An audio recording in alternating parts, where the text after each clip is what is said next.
Salam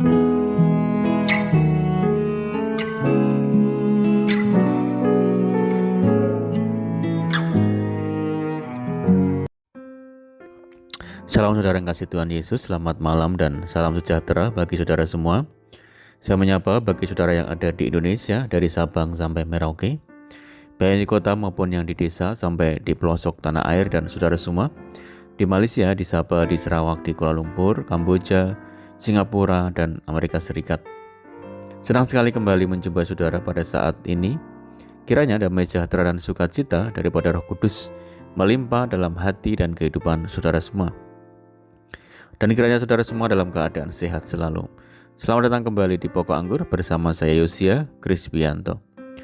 Mari saudaraku, sebelum kita bersama-sama merenungkan firman Tuhan, mari kita satu dalam doa. Bapa di surga, Bapa yang baik, yang penuh dengan kasih karunia, Bapa yang kami muliakan dalam nama Tuhan Yesus, kami mengucap syukur oleh karena pertolongan dan penyertaan-Mu di sepanjang hari ini, sehingga kami boleh dimampukan Tuhan untuk melewati hari ini, hari pemberian Tuhan untuk melakukan tugas kami, tanggung jawab kami, serta aktivitas kami. Itu semua karena berkat pertolongan Tuhan. Dan pada saat ini kami kembali rindu untuk merenungkan firman-Mu ya Tuhan. Berbicaralah kepada setiap kami, urapi kami, dan jamah hati kami, sehingga kami dapat memahami maksud firman Tuhan. Terima kasih Tuhan, kami siap merenungkan firman-Mu hanya di dalam nama Tuhan Yesus kami berdoa. Amin. Puji nama Tuhan saudara. Baik, pembacaan firman Tuhan pada saat ini terambil dari Mazmur 37 ayat yang ke-23. Demikian firman Tuhan. Tuhan menetapkan langkah-langkah orang yang hidupnya berkenan kepadanya. Saudara yang kasih Tuhan Yesus, setiap manusia pasti mempunyai cita-cita dan perencanaan dalam hidupnya untuk meraih kebahagiaan yang dimulai sejak kecil sampai dewasa, bahkan di usia lanjut pun. Mereka masih sibuk memikirkan apa yang dapat ditinggalkan kepada anak-anaknya bila mereka meninggal. Tentu tidaklah salah bagi masih muda berencana meraih cita-cita setinggi-tingginya melalui pendidikan yang ditempuh mulai sekolah dasar sampai perguruan tinggi, dilanjutkan dengan bekerja atau berbisnis, hingga masuk jenjang pernikahan dan berumah tangga. Harus diakui, ada yang berhasil mencapai cita-citanya, namun tidak sedikit pula yang mengalami kegagalan dan bekerja di luar bidangnya.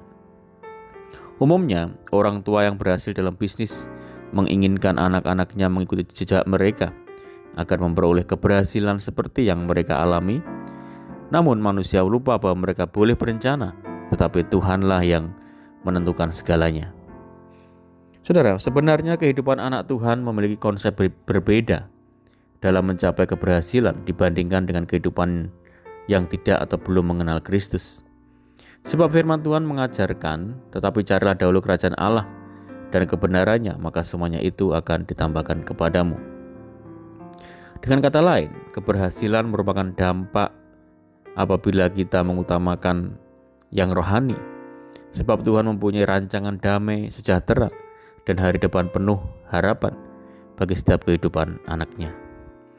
Saudaraku, kita mempelajari lebih lanjut apa yang tertulis dalam Mazmur 37 ayat yang ke-23 sampai 25. Antara lain adalah yang pertama, Tuhan menetapkan langkah-langkah orang.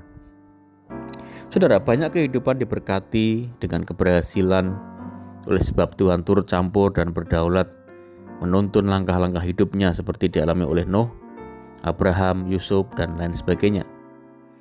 Abraham berumur 75 tahun ketika dipanggil Tuhan keluar dari negerinya, Haran, sanak saudaranya, dan dari rumah bapaknya menuju negeri yang akan ditunjukkan kepadanya. Oleh karena ketaatan dan imannya kepada Tuhan, Abraham melakukan perintahnya sehingga dia sangat diberkati dan menjadi berkat bagi orang lain dimanapun dia berada. Yang kedua adalah orang yang hidup berkenan kepadanya. Saudaraku, arti kata berkenan menurut Kamus Besar Bahasa Indonesia ialah merasa senang, suka, sudi, setuju. Seperti kami mohon Bapak berkenan memimpin sedang pada pertemuan kita nanti. Atau dengan segala senang hati dipakai sebagai kata penghormatan kepada orang besar. Bila kita dapat menyenangkan atau menyukakan hati Tuhan, Ia akan menetapkan langkah-langkah hidup kita menuju kepada keberhasilan. Mari kita perhatikan kehidupan yang berkenan di hadapannya pasti dikasihinya. Demikian pula sebaliknya, saudara. Orang yang dikasihi Tuhan pasti hidup berkenan baginya. Yang ketiga adalah apabila dia jatuh, tidaklah ia sampai tergeletak. Saudara, hanya Tuhan yang sanggup menolong kita bangkit dari segala kejatuhan dan kegagalan kita dalam studi, usaha, pekerjaan, hidup nikah, dan rumah tangga. Sesungguhnya Tuhan mengizinkan pengalaman kejatuhan dan kegagalan terjadi demi kebaikan kita. Namun bagi orang yang hidupnya berkenan kepadanya, tidak akan dibiarkan jatuh tergeletak, sebab Ia sanggup mengangkat kita dengan tangannya yang kuat. Puji Tuhan. Saudaraku, bagaimanapun juga, Ibrani 12 ayat yang ke-12 mengingatkan, sebab itu kuatkanlah tangan yang lemah dan lutut yang goyah, dan luruskanlah jalan bagi kakimu, sehingga yang pincang jangan terpecok tetapi menjadi sembuh.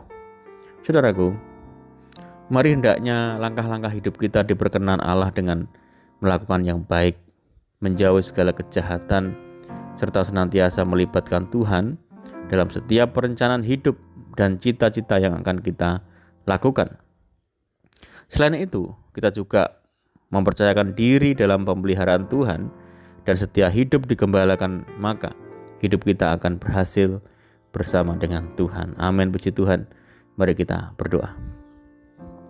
Bapa di surga, Bapa yang baik, yang penuh dengan kasih karunia, Bapa yang kami muliakan di dalam nama Tuhan Yesus Kristus, berterima kasih mengucap syukur atas segala kebaikan Tuhan bagi kami ya Bapa. Terima kasih Tuhan yang menetapkan langkah-langkah hidup kami. Terima kasih Tuhan yang selalu setia bagi kami. Ajar kami Tuhan untuk senantiasa hidup berkenan kepadamu, memiliki ketaatan dan kesetiaan. Terima kasih Tuhan, meteraikan firman-Mu dalam setiap hati kami. Dan saat ini kami berdoa bagi saudara kami yang mendengar program ini dimanapun berada, baik di dalam negeri, di luar negeri, maupun di perantauan. Tuhan memberkati mereka. Tuhan teguhkan hati mereka untuk senantiasa kuat di dalam Tuhan. Tuhan menjamah, menyembuhkan setiap saudara kami yang terbaring sakit di dalam nama Tuhan Yesus. Tuhan memberkati saudara kami semua dalam rumah tangga, pekerjaan, bisnis, pendidikan, dan pekerjaan apapun yang mereka kerjakan. Mohon penyertaan dan penjagaan Tuhan malam hari ini. Pimpin kami, tuntun kami, supaya kami dapat berjalan di dalam terang firman Tuhan. Berdoa bagi saudara kami yang terikat oleh kuasa kutuk dosa, dibebaskan, dilepaskan di dalam nama Tuhan Yesus.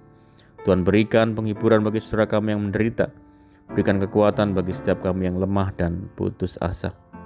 Berdoa bagi daerah kami, kota kami, desa kami, negeri kami Indonesia, Tuhan yang memberkati. Terima kasih Tuhan, ini doa kami hanya di dalam nama Tuhan Yesus kami berdoa. Amin. Puji Tuhan saudara, kita sudah mendengarkan firman Tuhan, dan saya percaya saudara semua diberkati, tetap bersuka cita dalam Tuhan, mengandalkan Tuhan. Sampai jumpa di renungan berikutnya. Saya ucapkan selamat malam. Tuhan Yesus memberkati. Haleluya.